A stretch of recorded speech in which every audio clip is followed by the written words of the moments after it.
Dear students, अब इस episode में, इस पार्ट में आप पढ़ेंगे आगे cell wall. What is cell wall? You will understand what is cell wall. तो cell wall is a non living structure which surrounds the plant cell. Cell wall क्या है? जिसको हिंदी में कोशिका भित्ति कहते हैं।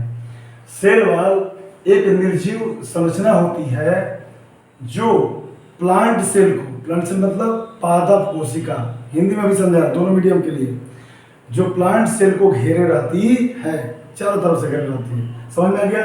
सेल वॉल एक निर्जीव संरचना है, नॉन लिविंग स्ट्रक्चर है जो प्लांट सेल को घेरे रहती है। समझ में आ गया? अब आगे बढ़ते हैं।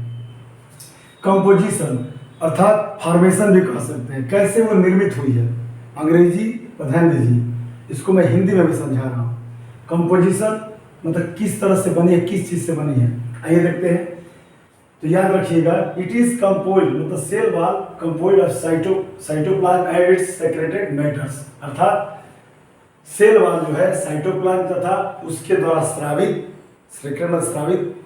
मैटर पदार्थों से बनी होती है। इसका मतलब इस सेल वॉल साइटोप्लाज्म और उसके द्वारा स्रावित या सेक्रेटेड मैटर से बनी होती है। समझ में आ गया? अब आगे बढ़ते हैं। ये बात महत्वपूर्ण है, मोस्ट इंपॉर्टेंट पॉइंट याद रखिएगा, नोट में लिखे हैं। नोट में क्या है? गाल्जी बॉडी जो गाल्जी एपैरेटस कहते हैं, आगे पढ़ेंगे आप, है ना, सेलुलर ग्लैंड्स। तो गाल्जी बॉडी सेल वॉल बनाने में महत्वपूर्ण भूमिका निभाता है। याद रखिएगा, गाल्जी बॉडी क्या करता है? सेल वॉल बनाने में महत्वपूर्ण भूमिका निभाता है। इसको विस्तार से आगे पढ़ेंगे, है ना, स्टेप बाय स्टेप। जो भी पढ़ेंगे एकदम विस्तार से, कहीं से कोई क्वेश्चन छूटेगा नहीं, डाउट नहीं रहेगा। दूसरा कह रहा है कि cell wall is absent in the animal cell. Cell wall animal cell में नहीं पाई जाती है, अर्थात एब्सेंट होती है मतलब क्या? नहीं होती है। There is no cell wall in the animal cell. Animal cell में पूछे जाएगा कि क्या एनिमल सेल में सेल वॉल होती है, तो कहेंगे कि नहीं होती है, एब्सेंट होती है। प्लांट सेल में प्रेजेंट होती है। समझ में आ गया? ऐसे कंपेयर करके पढ़ेंगे तो आसानी से समझ जाएंगे, तो कभी भूलेंगे नहीं। ठीक है ना? आगे बढ़ते हैं। Function of cell wall. अब आगे जानते हैं, जब इसके बारे में जान गए तो पढ़ेंगे इस सेल वॉल का कार्य क्या है, फंक्शन क्या है। It allows the plant cell to become turgid. यह प्लांट सेल को टर्जिड होने में, या यह प्लांट सेल को क्या करती है? टर्जिड बनाती है, ये भी कह सकते हैं। मतलब सेल वॉल की वजह से ही प्लांट सेल क्या होता है? स्ट्रॉन्ग होता है, टर्जिड होता है। ठीक है। अगला, यह मैकेनिकल स्ट्रेंथ मतलब सेल को सहारा देने के लिए, सपोर्ट मतलब सहारा देना, सपोर्ट में क्या होता है बच्चों? सहारा देना। तो सेल को सपोर्ट करने के लिए मैकेनिकल स्ट्रेंथ देती है, यांत्रिक शक्ति देती है। समझ में आ गया? अगला, it is freely permeable to water. यह स्वतंत्र रूप से जल के प्रति परमेबल होती है, ठीक है ना, और मैटर्स के प्रति। सॉल्यूशन में, सॉल्यूशन मतलब घोल, विलयन, सॉल्यूशन में यह स्वतंत्र रूप से क्या होती है? परमेबल होती है वाटर के प्रति और मैटर के प्रति। याद रखिएगा। It has narrow pores. इसमें नैरो कह सकते हैं या टाइनी, छोटे छोटे सुराख होते हैं, है ना। संकीर्ण, पोर्स मतलब सुराख, छिद्र होते हैं, जिनको आप क्या कहते हैं? पीट्स। याद रखिएगा, क्या बोलते हैं? सेल वॉल के अंदर जो पोर्स होते हैं, स्मॉल पोर्स होते हैं, टाइनी पोर्स होते हैं, उनको क्या बोलते हैं? पिट्स। जिनके माध्यम से फाइन स्ट्रैंड्स ऑफ साइटोप्लाज्म, जिसका नाम है प्लाज्मोडेस्मेटा। ध्यान दीजिएगा, इसका क्या नाम है? प्लाज्मोडेस्मेटा। याद रहेगा? तो फिर से समझ लीजिए, इसके अंदर, सेल वॉल के अंदर टाइनी पोर्स होते हैं, जिनका नाम क्या है? पिट्स। क्या नाम है? पिट्स। ठीक है।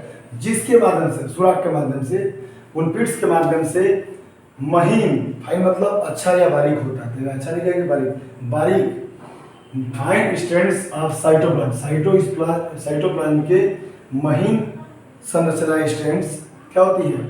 फाइन स्ट्रैंड्स, जिनका नाम है प्लाज्मोडेस्मेटा। याद रखिएगा, साइटोप्लाज्म के अंदर फाइन स्ट्रैंड्स होते हैं, जिनका नाम है प्लाज्मोडेस्मेटा।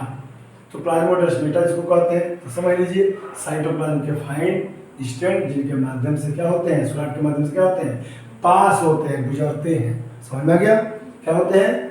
जो फाइन स्टेंट्स होते हैं साइटोप्लाज्म के, वो सेल वॉल के माध्यम से गुजरते हैं। सेल वॉल में टाइनी पोर्स होते हैं। समझ में आ गया कि नहीं आ गया?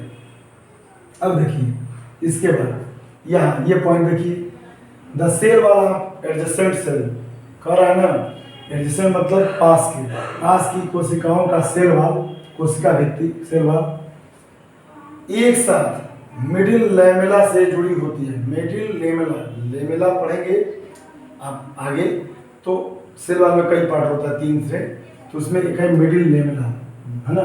मिडिल लेमेला के द्वारा एक साथ क्या होती है, चिपकी होती है। ग्लूट मतलब चिपकी होती है। समझ में आ गया? एडजेसेंट सेल मतलब पास की, जो पास को सेल्स होती हैं। तो एडजेसेंट सेल की सेल वॉल क्या होती है, मिडिल लेमेला के द्वारा एक साथ चिपकी होती है। ठीक है।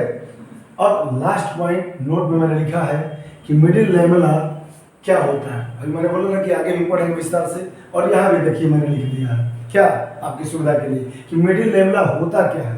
पूछा जाएगा कि व्हाट इज मिडिल लेमेला, या what do you mean by, what do you understand by middle lamella, तो बोलेंगे मिडिल लेमेला एक जेली जैसा पदार्थ होता है। क्या होता है? जेली जैसा, चिपचिपा, है ना, जेली जैसा पदार्थ होता है जो कैल्शियम और मैग्नीशियम के पिक्टेट के द्वारा बना होता है, पिक्टेट से बना होता है, मतलब कैल्शियम और मैग्नीशियम के पदार्थ से बना होता है। समझ में गया? मतलब कैल्शियम और मैग्नीशियम पिक्टेट से बना होता है। मिडिल लेमेला समझ में आ गया? मिडिल लेमेला क्या है?